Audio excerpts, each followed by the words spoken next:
Hi, everyone. Welcome to Smile with Sandbox, and I'm Rod Anderson. Today we're speaking with Shane. And Shane, why don't you tell us a bit about who you are and tell us about your organization and tell us about what your business looked like heading into the tail half of 2019. Well, that I can do. I'm Shane Wenzel. I'm president of the Shane Holmes Group of Companies here in Calgary, Alberta. We're a 40-year-old company. My father started this with his business partner 40 years ago, and consequently, the company is named after me. So we are a full-fledged home builder, development, multifamily builder company. So it's really seen its growth and its evolution happen over the last 40 years, and I've been fortunate to be a part of it for the last 30. And as you were coming into kind of the back half of 2019, what did your business look like at Shane Holmes? Well, talk about a world of change. Of course, in Alberta, we were dealing with this lingering recession, and what business looked like in December 2019 was, we started to see a little bit of recovery happening, and then we jumped right into the early part of the year, and it seemed like things were really beginning to pick up. And then all of a sudden, you get this COVID thing dropped on you. So we watched traffic go from 20 to 30 couples a week out at the show homes down to one or two. We had to deal with our staffing being very concerned about it. So here we are, we're trying to socially distance everybody in the office, and eventually we ended up working split shifts in the office, just to think of people's safety and alleviate some of their concerns. But like a lot of companies out there, we weren't really prepared to go forward with remote working solutions. But we managed, we pivot, we scramble pretty well here, and we're pretty proud of it. But we made it happen all within a week. So you did a couple of things there. You went into split shifts. Tell us a little bit Mhm. about what that looked like, and then tell us what then transpired when you started working remotely. Did you have everybody work remotely?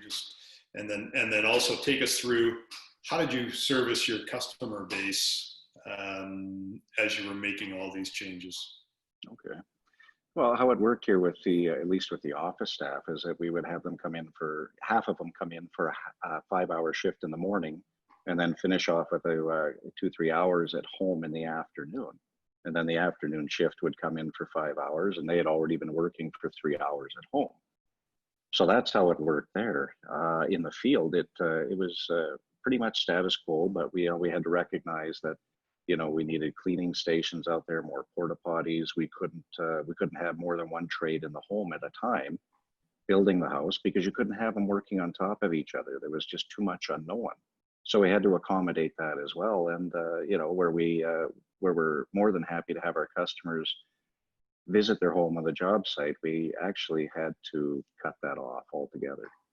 And again, for their safety and for the safety of our trades and our field staff.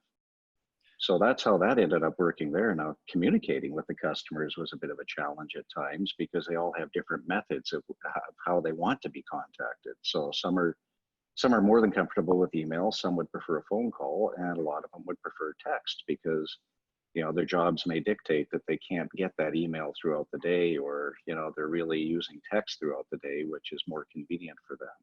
So we had to find ways to communicate that that we didn't really have in place right away. So that posed a bit of a challenge, but we managed to come through that with a few bumps and scrapes.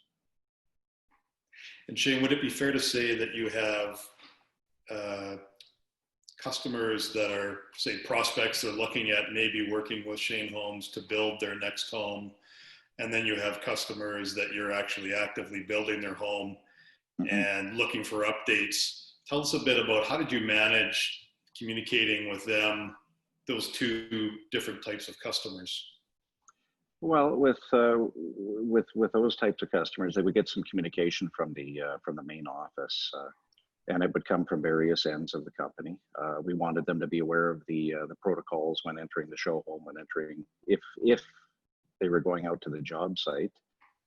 which they would for a few walkthroughs, just how we conduct ourselves there, and right down to when they visit the office for their color selections on their home. So we really had to get that point across to them, and quickly. And a lot of them were very accommodating, but again, there was a lot of confusion out there, and we were very fortunate that our associations within the city and within the province were able to discuss how this industry could keep working and not get shut down like a lot of them out there. So we were considered an essential service. So we were able to continue on with our projects and what we were doing. What would you say, Shane? You're leading that organization. What would be, as you look back at it, the biggest issue that you had to face as a leader during this crisis? Well, at first it was me buying into it. My partner and I, we were away on vacation and we were kind of poo-pooing it. I think like a lot of people were just kind of really in some sort of self-doubt, Rod. And, within 3 days of getting back from vacation, I'm sitting in a boardroom. We're coming up with protocol as an executive, trying to determine what's best for your staff, for your customers, and for your trades and suppliers. And then next thing you know, I'm leaving the meeting and going home and saying, I guess I got to isolate now for 10 days. And this wasn't mandated at the time, but to follow the protocol, that was definitely challenging, because all of a sudden now I'm thrust into a situation where, oh God, now I got to learn Zoom calls and Microsoft meetings, and I got to try and share information electronically. And I mean, that is an adjustment and not one that happens overnight. Now, I think by about the 9th day, I was okay with it and, could manage it that way, but it's not for the faint of heart. And tell us, Shane, as we're sitting here kind of at the beginning of July, do you feel like we're coming out of the, at least the pandemic part of the crisis? Are we coming out the other side of this? And what's your opinion on that? And how does it look for your sector at this stage? Well, I think we are coming out of it to a certain degree. I mean, I know there's always this conversation happening about the second wave, and you would hope that wouldn't happen, because there's been enough hardships, I think, thrust upon Calgarians, Albertans in general. Again, we've had a recession happening in this province for about the past 4 or 5 years. So to shut down again would actually decimate some people. There's already businesses that aren't going to reopen. So I would hope that I would hope that we're kind of over the hump of it, and we can start getting on with life, Rod. Are you seeing some sort of normalcy? Are you seeing showings are increasing again?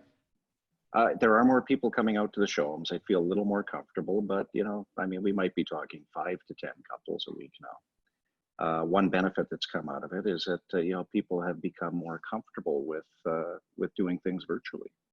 And we've experienced that throughout the whole process, because like every other company out there, we had to pivot. We had no choice. We're not going anywhere, but the traditional method of doing things changed. Much like our advertising strategy, we went from 70% traditional media and 30% digital and just flipped those.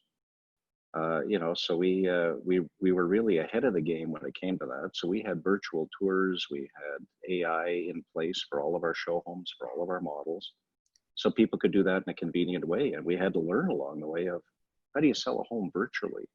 And to date, we have 2 totally virtual sales that have happened over this time. And we've even begun doing virtual color selections in our design center, because, well, some people don't feel comfortable coming in. Great. Well, this is how we're going to be able to select your colors.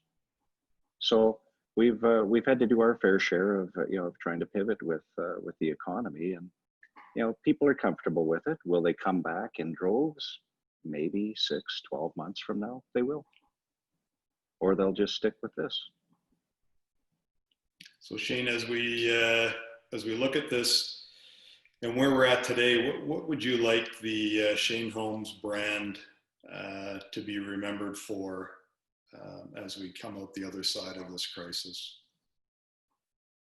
Well, I think we did our part, but we're very community minded. So I mean, the safety of our customers, our staff, and our trades and suppliers were top of mind. And I think that was important. Whether you believe in COVID or not, you have to accommodate that. You have to make sure that that your people come first. So I would like to be remembered for that. I would also like to, I'd like to give kudos to our team for pivoting so quick on all of this. It's amazing what they managed to pull off in a short period of time, right down to even our IT staff. When you're sitting there saying, how do you get drafting design set up remotely, or how do you get other factions of the company up and running at home when we don't even have the equipment or the protocol in place for that? So kudos to them. That's one thing that I'll always remember. Shane, thank you very much for taking the time to share with people today. No problem, Rod. Thank you for having me.